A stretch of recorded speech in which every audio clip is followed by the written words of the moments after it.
How is everyone doing? Good. Nice, small, intimate crowd, like that. Yeah, so me and Sarah are not related, unless she wants to be. It has been 1,000. It has been, yes, it has been over 1,000 days. But at least her last name would be spelled correctly if that was the case. So, now, are you guys ready for a little bit of clean comedy to start off with? Okay, a couple of you, perfect. Speaking of, a solid 10 minutes I got here. Last time I remember like a 9 now? Thank you. So that's even worse. So 9 minutes, remember the first time I had with a woman. I was 16, she was 18, and all I can remember of it, there was a lot of sweat, shame, and tears, and for some odd reason, her dog humping my leg. So, I don't know if you guys saw last month that we did get a new pope. First pope finally in the U.S., so not only are we making the Catholic Church great again, along with making America great again, I got that joke mixed up, but it makes me wonder, when the last pope died, has he beaten you to death, or does he get promoted? All right, dad joke there. So June is a month that we recognize the LGBTQ community, because we never hear from them the other 11 months out of the year. And I've often wondered, and one of the things that's really frustrating about this month is I can't get a straight answer on anything. We have any Swifties in the crowd? Let's say a couple. It's like the biggest pop star on the planet, and no one in here likes her. Well, I'm going to make the case she was just too afraid to raise her hand. I'm going to make the case that she's a serial killer. Hear me out. Yep, hear me out. So, recently there was a body discovered not too far from her house in Rhode Island. And I just updated the story just a couple weeks ago. They finally identified the person, still 13 around her Rhode Island house. And we do know that she's had trouble with romance before. So I think maybe she's been trying to tell us something. I want to read off a couple of these just so I get it correctly. And of course I got it out of order, so bear with me for just 1 second. So I think she's been trying to tell us this for years. Some of the song titles. I Knew You Were Trouble. Bad Blood. You Belong to Me. We're Never Ever Getting Back Together.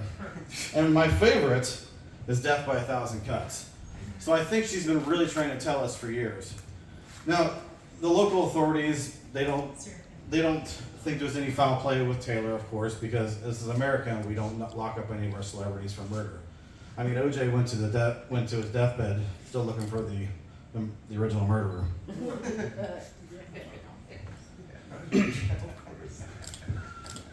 So, have you guys ever had a dream that was so real it really messed with your head? So the other day I was driving down here by the train depot in my truck, and I was driving along, and of course I've got to check Facebook because I'm 5 minutes from home. That makes sense, right? So I'm driving along, I'm not paying attention. I'm like, oh crap, what was that? So I pull over. Keep in mind this is a dream. I didn't really do this, probably. So I get out, and I look behind me, and as I'm getting out, I'm like, oh, please be a dog, please be a dog, please be a dog. As I get out, there's a person there. I'm like, crap. So what does most people do in this case? They dial 911, ask for help. Not me. I grabbed that guy, I drug him to those trees that's right by across there, propped him up underneath one of the trees to make it look like he was sleeping, of course. I noticed he had one of them big yellow safety vests on. Now you can feel even worse. So of course I took that off, propped him up, he's underneath the tree, and then I very inconspicuously, like that, went back to my truck, threw in the vest, crawled across to the driver's side seat. I then went home and jumped into bed underneath the covers and pulled him up over my head like there was still a monster in my closet. I woke up an hour or so later in a pool of sweat, and I was like, man, that was the craziest dream I ever had. I went out a couple hours later after that to run some errands, and then I noticed there was this big dent in my truck and some blood on the wheels and a safety vest in my cab, and I thought that was weird. I just thought it was all coincidental. So the other day I was in church, and I was listening to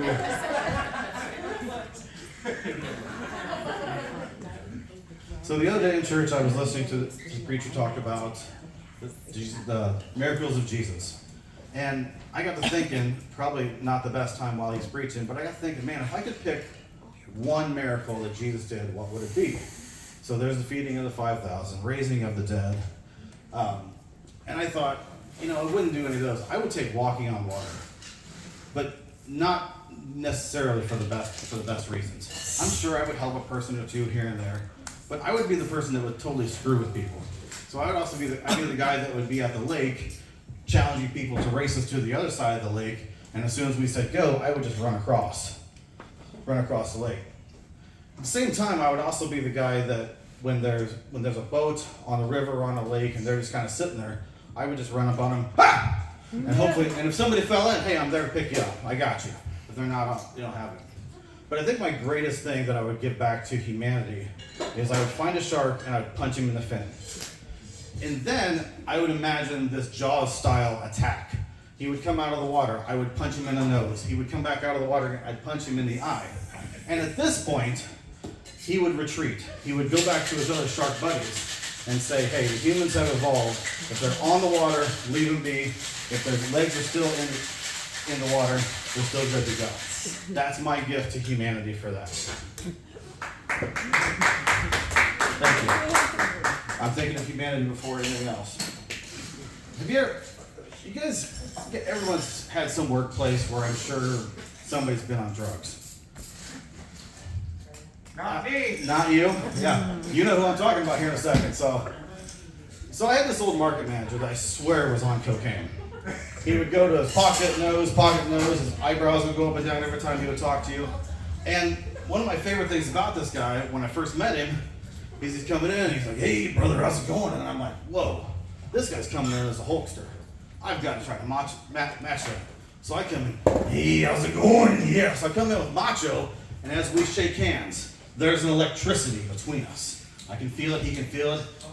He's like, hey, that's don't take that the wrong way. Hey brother, that's a strong handshake there, yeah. Make me proud. It's a month, dude. Yeah. So then we go on our little store walk, and as he's walking around in different departments, he's like, hey, that doesn't work for me, brother, that doesn't work for me, that doesn't work for me.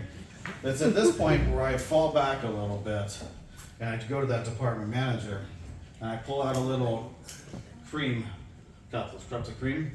I said, hey, big guy needs a couple things done. Yeah, if you want to be the cream of the crop here in the store, you need to get this thing done. And I would just leave the cream there just to make him think about it. Did it! And I would leave. We'd then have our meeting shortly after that, and at the end of the meeting, he would get up and he would get up, all right, let's go serve our customers today. And right at that moment, I jumped to my feet. I said, oh yeah, he looked at me. I looked at him. We knew exactly what was gonna happen. I grabbed a Slim Jim. I snapped into it. I climbed up to the ladder that just happened to be in the corner of the room. I dropped an elbow on my least favorite coworker. And as that's happening, he's saying, what you gonna do? And as he's ripping his shirt off, what you gonna do, brother, when the power of Sam Walton runs through you? All right, that's my time, thanks.